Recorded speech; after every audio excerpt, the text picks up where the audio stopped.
Hey guys, so today I have another question that I wanted to answer for one of my readers, and let's dive right into it. I've been thinking about your email all day, and what really keeps me up at night is that I don't have a business.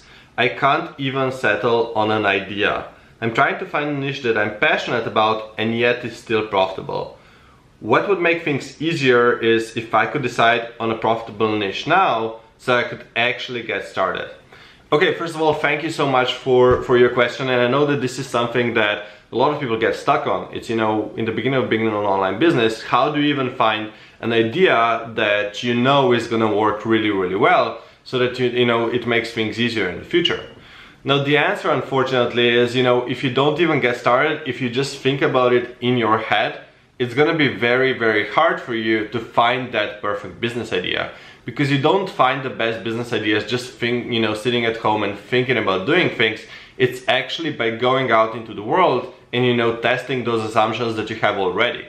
So what I mean by assumptions is, let's say you have a couple of different business ideas and you're thinking like, oh, I'm thinking this is maybe a good idea or it's not such a good idea. In your head, you're never really gonna know. However, what you can do is you can go out into the world and you can test different ideas.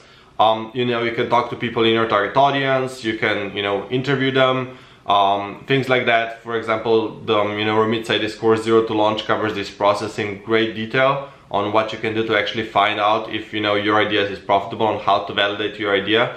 But the main thing that you really, really want to do is make sure you're not just thinking about it, but that you're testing it, that you're going out into the world, that you're doing research online, offline, talking to people about your idea, seeing if they would pay for it or if they have paid for help with it in the past.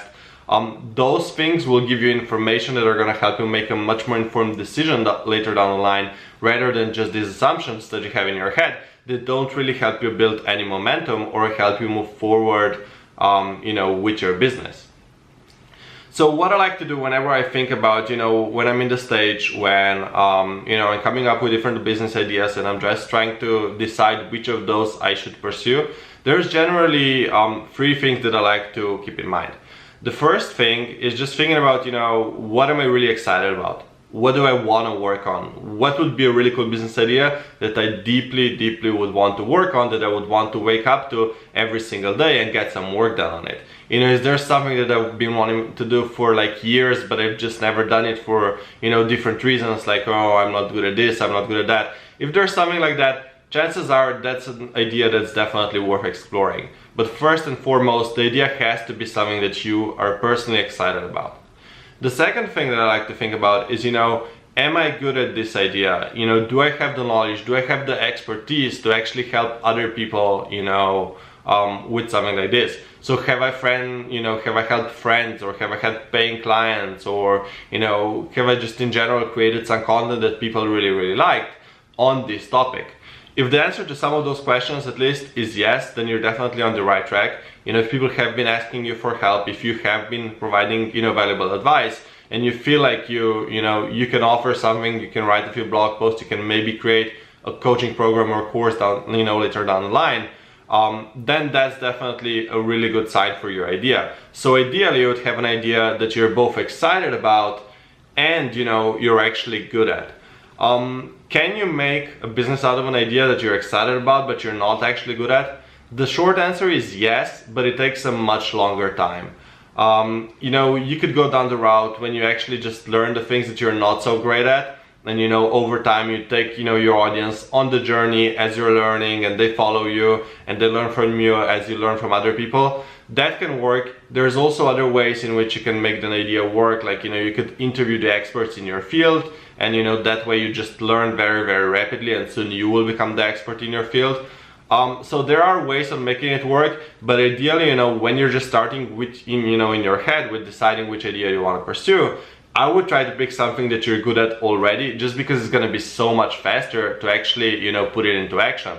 Because then when you're writing a blog post, you can just write it out. You don't have to think like, oh, am I doing this right? Am I doing this wrong? Should I do more research and things like that? you know, that way, if you would otherwise spend like 3 hours writing a blog post, you'll spend 20 hours writing it. And you know, that's really not that great for building up momentum in the beginning. So I would honestly just recommend you, you know, to find an idea that you are good at already, because that also likely means that you have connections to either other experts in your field or, you know, at least people who struggle with something like this, which again makes things a lot easier. Now, the third thing that you want to think about, you know, when pursuing a business idea is it profitable? And this is a thing, you know, you can think about, you know, am I excited about this? You can think about, am I good at this? But it's a little bit harder to think about whether this is profitable, because for that, you really do need real data.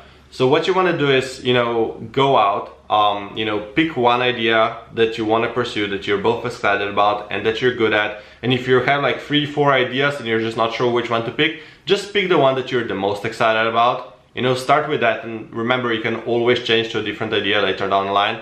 But start with something like that, and then go out into the world and test that idea. You know, and how you can test it is, for example, you can do a quick Google search and try to see if there's like workshops or conferences or, you know, like coaching services or courses on that topic. Because if people are already paying for something like this, if they're paying other people, that means that there's definitely a market. That means that there's demand, and that's really good. I would be a little bit worried if I tried to pursue an idea on something like ironing and there were like no courses, no coaching services.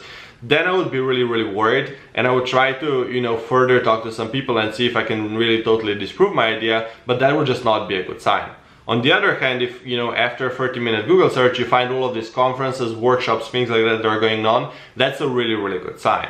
But then you still want to take it a step further. You don't want to just do the research online. You don't want to just see if there's other people who are paying for this stuff already, even though that kind of, you know, already helps you make a huge, you know, progress on validating the idea. The other thing that you really will want to do is just go out and talk to people and see if that, you know, if that's something that they really deeply care about. So go out, talk to the people, talk to them about your idea, talk to them about what they struggle with, you know, if they've paid for help with it in the past, you know, if they would pay for help with it. A really good book to read on this topic is called Talking to Humans. So that's Talking to Humans. Talking to Humans is a really good book that can help you figure out, you know, how to do customer research and then also figure out if the ideas are profitable. But notice, you know, how with this third specific part on finding a profitable idea, you actually have to get started to figure that out. It's not like, you know, you're gonna first figure out if the idea is profitable and then get started on it. It's the other way around. You'll go out into the world and see if it's profitable. You're gonna test if the idea is profitable, and that's gonna give you more information. And maybe you'll come to the conclusion that the idea is profitable, that there's definitely people paying for it, they would pay for something like that, and that's great. Then you can, you know, move forward to, you know, start creating content and things like that. And if not, you know, it's no worries, because likely, you know, when you're brainstorming different ideas, you'll have more ideas that you are excited about, that you are good at, and you can simply just move to the next idea, you know, that you have in the list. So I hope this was helpful to you. Definitely keep me posted on how you progress with your online business. And, you know, definitely get the book Talking to Humans, because it's a really short, really quick read. You can get it on Amazon. It's, you know, just a few dollars, I think, with the Kindle edition. Check it out.